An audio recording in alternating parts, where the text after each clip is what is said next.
And welcome back to Hannity. And tonight on our great American panel, Democratic strategist Tara Dowdell, Freedom Works director and Fox News contributor Deneen Borelli, and director of the Lawrence Project, Brooke Goldstein, all back with us. Good to see you. We got an outrageous Democratic campaign ad, painting Republicans as, well, rapists. Shocking? No. Let's watch it. You decide. A woman assaulted at night by the reservoir. Another by an intruder who forced his way in through her bedroom window. And for so many, traumatized again by facing the criminal in court. I'm Jennifer Wexton, and as a prosecutor, I put violent offenders in prison. In the Virginia Senate, I'll fight just as hard against Tea Party Republicans who would take away a woman's health care and her right to choose, even in cases of rape and incest. On Election Day, help me stand up for her. What's your reaction to that? I want to be fair. I really do.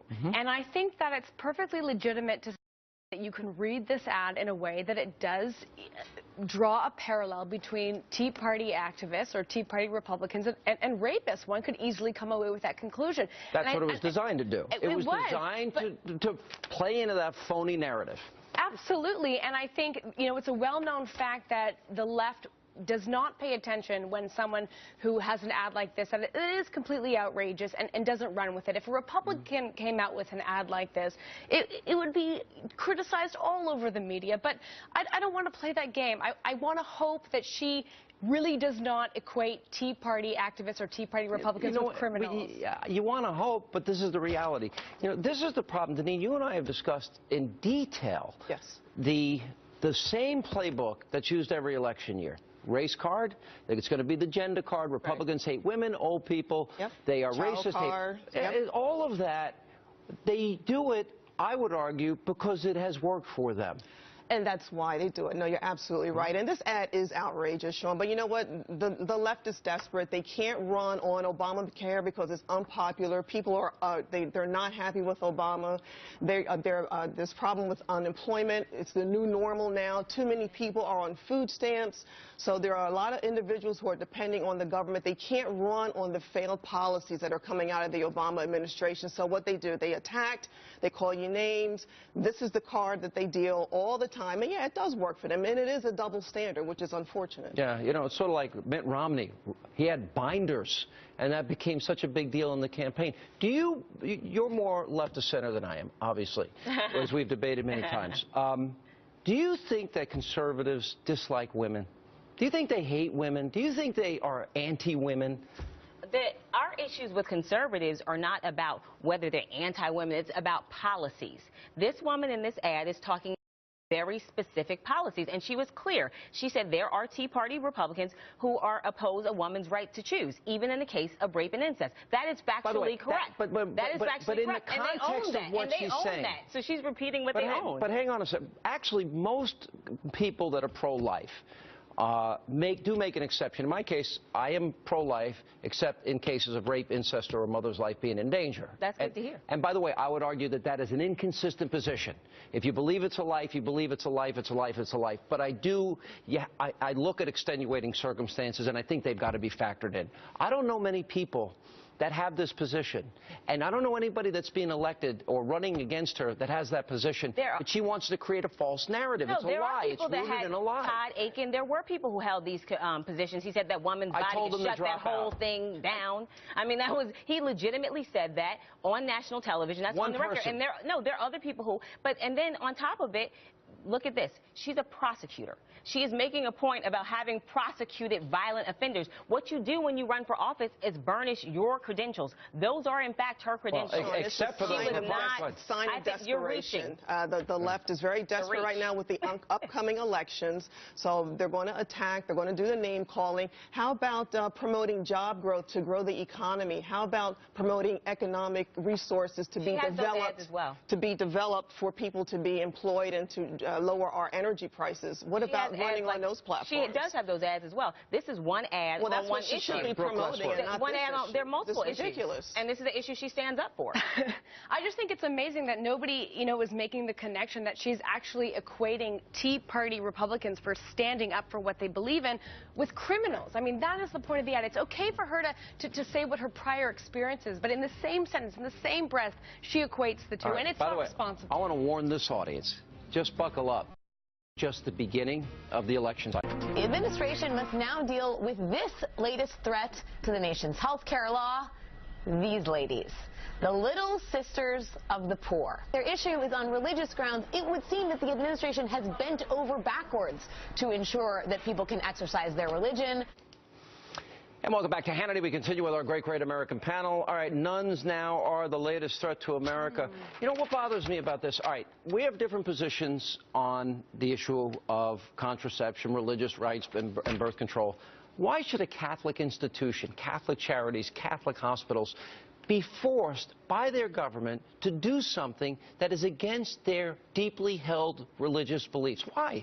I agree with you 100%. They should not be forced to do something. Well, they are through the Obamacare healthcare law. Exemption, that's why the healthcare law does, in fact, have an exemption. By simply completing Form 700, you can be exempt. And many people have opted for that exemption to date. It's a and another point is, we also, remember, way for religious them to get freedom the coverage works for both these ways. individuals. And it's against their values and against their religious beliefs. So the government is a bully. How about that? We have the government that is, bullying nuns, for crying out loud. Have people not had enough of what's going on with the government? TSA, NSA, the IRS. I mean, it's outrageous. It's only time for Americans to take a stand and push back on this massive growth of government. Going after nuns is unbelievable. Yeah, the government's not bullying nuns. Yeah. Well, it is an effort to distort the facts here. And you saw that in the same segment where Howard Dean says these are nuns forcing their religious beliefs on employees. First of all,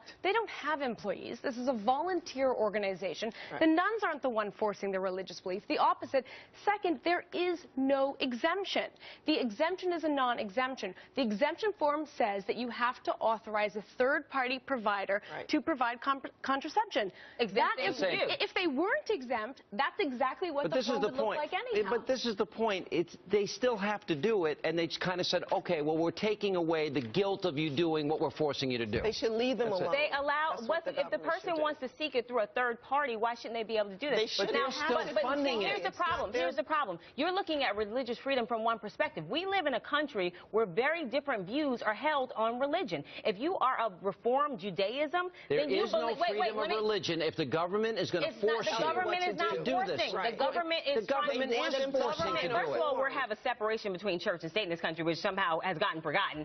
In this process, so I don't quite understand why that's being ignored. Freedom of religion. Read it. It's really important. 45 cases right now, which is not an insignificant number. 45 pending cases across the United States on this very issue, whether or not this is a violation of the First Amendment. And to sensationalize it by saying it's a war is irresponsible. We got a new TSA video aimed to show children how fun it is to go through the wanding, the groping, the grabbing when you're getting on it before you get on an airplane. This is creepy. This is a security checkpoint, and those people work for TSA. Oh, it looks kind of scary. I don't think Molly will like it. It's not scary. TSA officers are here to keep us secure. But wait! Mom, what's he doing with Molly's bottle? Oh, it's stop, scream, go for baby bottles, too. But don't worry, she'll get her milk back. Here you go. Are we all done? Yep. That wasn't scary. That was fun. Look, most TSA people I've met are really nice people. They're doing a very important job. There's nothing fun about going through the wanding. I get wanded every time I go through the airport. You get wanded? Oh, yeah. Wanded. I'm tired of Helga searching me every time I want to get on a flight. This is indoctrination and propaganda. Kids should be taught about the freedom and liberty of constitutions and the importance of a constitution and the boundaries of government, smaller government. That's what they should be taught. I'm laughing because we pledge allegiance to the flag every day in school, so I think that we do get that as well. I think this is, to me, this is... You think saying the Pledge of Allegiance is indoctrination? No, I'm not saying the Pledge of Allegiance. I'm just saying that teaches us to love our country and to respect our country. So we're supposed to love the TSA? I mean, God bless them, but I mean, wanding is not fun. Way outside of what I'm saying. No, my point is that, first of all, I don't think this ad is any more creepier than SpongeBob SquarePants, for goodness sakes. I mean, that's creepy because it's the government. About creepy, that's creepy. No, they're just trying to make sure that the kids... Haven't you ever had a Krabby Patty? Come on. But here's the thing. No, I haven't. That sounds really crazy. Brooke gets the last word. That sounds like something else. It's not indoctrination. demonstration is just totally idiotic. I mean, do we really need this What is video? a slippery Come slope on. here? I mean, you're putting in the kids' heads that it's okay for the government to do this. But no, the kids have to go through it. They should know. It should make it easier on them, make it more lighthearted for them. Do we have a problem of kids throwing tantrums across airports that we need to spend thousands of dollars on this type of video? If there's a terrorist attack, we're going to have a lot more explaining to do to those kids. It should be privatized. We have had terrorist attacks. Yeah, we would have to do a lot more explaining with that. Happy New Year to you, to you and you. Right. Thanks, guys, for being with us. And by the way,